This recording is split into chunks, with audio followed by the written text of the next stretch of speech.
আলহামদুলিল্লাহ আমার জারিসের পক্ষ থেকে আল্লাহর নামে প্রথম কোরবানি দিলাম। 3.5 মাস বয়সে জারিসের প্রথম কোরবানি ঈদ। আর এই আনন্দের দিনে আম্মু কেন কান্না করলো সেই সবকিছু নিয়ে থাকছে আজকের ব্লগ। হ্যালো এন্ড আসসালামু আলাইকুম এভরিওয়ান, সবাইকে ওয়েলকাম করছি আমাদের ঈদুল আজহার পার্ট 1 ব্লগে। রাতের 5টা বাজে ঘুমিয়ে সকালবেলা ঘুম থেকে উঠতে একটু লেটই হয়ে গেল। ততক্ষণে আমার হাজবেন্ড নামাজ থেকে এসে গরুকে গোসল করে ফেলেছে। আমাকে ফোন করে ঘুম থেকে উঠিয়ে বলল, ছেলেকে নিয়ে তাড়াতাড়ি নামো, আমাদের কোরবানির পশুটাকে লাস্ট বারের মতো দেখে আদর করে যাও। অনেক আগে এবার আমাদের কোরবানির পশু কেনা হয়েছিল। খুব পছন্দ করে আমার হাজবেন্ড এই গরুটা নিয়েছিল, যার প্রতি আমাদের সবার এত মায়া জন্মে গিয়েছিল এত অল্প সময়ে। আমার হাজবেন্ডের কোরবানি ঈদটা অনেক বেশি পছন্দের, সারাটা বছরও অপেক্ষা করে ঈদুল আজহার। গরু কোরবানি দেখে কিছুক্ষণ পর জারিশকে নিয়ে আমি উপরে চলে যাই। খুবই ঘুম আসছিল, বাট আজকে একটা স্পেশাল ডে, ঘুমিয়ে সময়টা নষ্ট করতে চাচ্ছিলাম না। এক সুযোগে ও উপরে কাজে আসলে আমি ওকে জোর করে নাস্তা করিয়ে দিই। ঈদের দিন আমার হাজবেন্ড বেশিরভাগ সময় না খেয়েই থাকে, কাজ নিয়ে এত বেশি প্রেসারে থাকে। এনিওয়ে, মাংস কাটাকাটির প্রথম দিকেই ও বাসার জন্য কিছু গোশত পাঠিয়ে দেয় যেন লাঞ্চের জন্য আমরা এটা তৈরি করে ফেলতে পারি। এখানে 5 কেজির মতো মাংস আছে, যেটা আমি খুব ভালো মতো ধুয়ে রেডি করছিলাম রান্না বসানোর জন্য। এইবারের কোরবানি ঈদ নিয়ে আমি অনেক বেশি এক্সাইটেড ছিলাম। প্রথমত আমার জারিশের প্রথম কোরবানির ঈদ, দ্বিতীয়ত আমার বাবা, আমার বোন, আমরা সবাই মিলে একসাথে কোরবানি দিয়েছি। ভেবেছিলাম এইবারের ঈদটা অনেক বেশি ভালো যাবে, যেহেতু আমার পরিবারের সদস্যরা আমার সাথে ঈদ করবে। তবে যা ভেবেছিলাম মনের মতো করে আসলে কিছুই হয়নি। তাও আল্লাহর কাছে লাখ লাখ শুক্রিয়া, সবকিছু সুন্দর মতো সম্পূর্ণ করতে পেরেছি।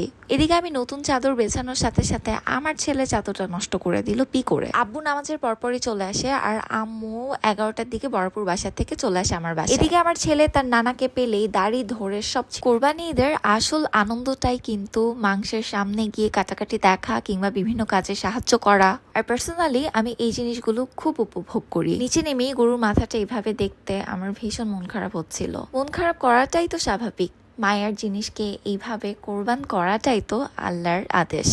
আমাদের কসাই আমাদের নিজেদের ফার্মের লোক ছিল, যাদের কাজই সারা বছর গরু দেখভাল করা। আর জাফরের কাজিন মানে ভাইয়ারা তো প্রতি বছর 4-5টা গরু কোরবানি করে, তাই ওনারা সবাই এত এক্সপার্ট। আমাদের একটা ছোট্ট গরু কাটাকাটি করতে বেশি সময় লাগেনি, আর এত সুন্দর করে গরুর প্রতিটা পার্ট বাই পার্ট মাংস আমাদের আলাদা করে গুছিয়ে দিয়েছিল। যেমন সলিড আলাদা, হাড্ডি আলাদা, চোষের মাংস আলাদা, আর নলা, মাথা, ব্রেন, কলিজা সব তো আলাদাই থাকে। যেহেতু আমরা ভাগে কোরবানি দিচ্ছি, তাই সবার জন্য পারফেক্টলি ভাগগুলো মেপে মেপে আমি আর জাফরি আলাদা আলাদা পলি করছিলাম। আর এই কাজগুলো করতে আমার ভীষণ ভালো লেগেছে। যে মানুষটার সাথে বছরের পর বছর ঈদগুলোতে বাহিরে ঘুরে বেড়াতাম, এখন সেই মানুষের সাথে বসে বসে মাংস ভাগাভাগি আর কাটাকাটি করছি। এক্সপিরিয়েন্সটা এতটা সুন্দর, আলহামদুলিল্লাহ। ঈদ যে এরকম ভাবে এত সুন্দর হয় সেটা এই 2 বছরে জানতে পেরেছি। এরপর আমি ইশিককে নিয়ে একটু সালাদ কেনার জন্য বের হয়ে যাই। একটা দোকান জাস্ট খোলা পেয়েছি, তাও বাজারে। ব্যস্ততার মাঝে আমি ঈদের দিনের জন্য সালাদ কিনতেই ভুলে গিয়েছিলাম। ভাগ্যিস দোকানে একটা খোলা পেয়েছি। আমি একটু লেট করে ঈদের ব্লগগুলো আপলোড করা স্টার্ট করেছি। অনেককেই দেখেছি ঈদের দিন খুব সুন্দর করে সাজগোজ করেছিল। ঈদের দিনের সকালের এই সিচুয়েশন গুলোতে আমি এতটা ব্যস্ত হয়ে গিয়েছিলাম, রেডি হয়ে সময় নষ্ট করতে মন চায়নি। গরু নিচে কাটাকাটি চলছে, এদিকে আমাদের বাসায় গরুর মাংস রান্নাও হয়ে গিয়েছে।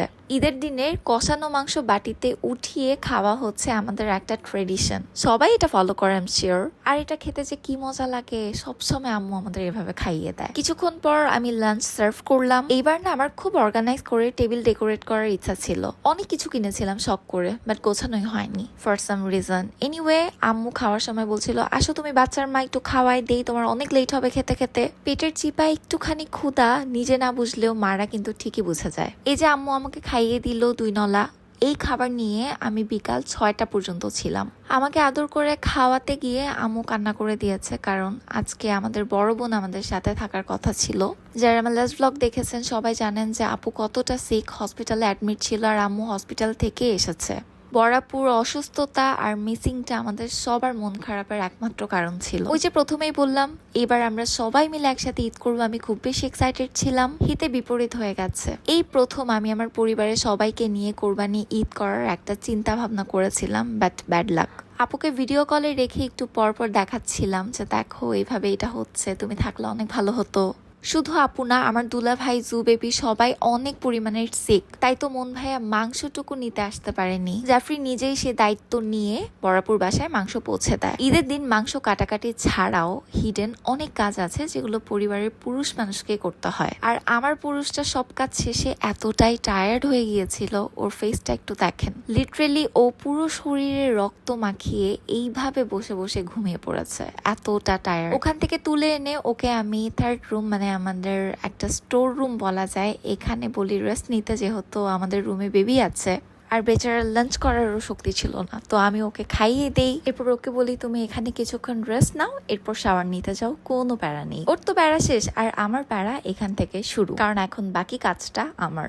সব মাংস গুছিয়ে 3 ভাগ করে ডিস্ট্রিবিউশন করা বাকি। এখন বলেন, ঈদের জামা পরে মেকআপ করে যদি আমি এই কাজ করতে বসতাম কেমন লাগতো দেখতে? আর এখানেই কিন্তু শেষ না, আমরা ঈদের ড্রেস পরেছি, ঘুরতে গিয়েছি, আর সেসব পরবর্তী একটা মিনি ভ্লগে শেয়ার করব।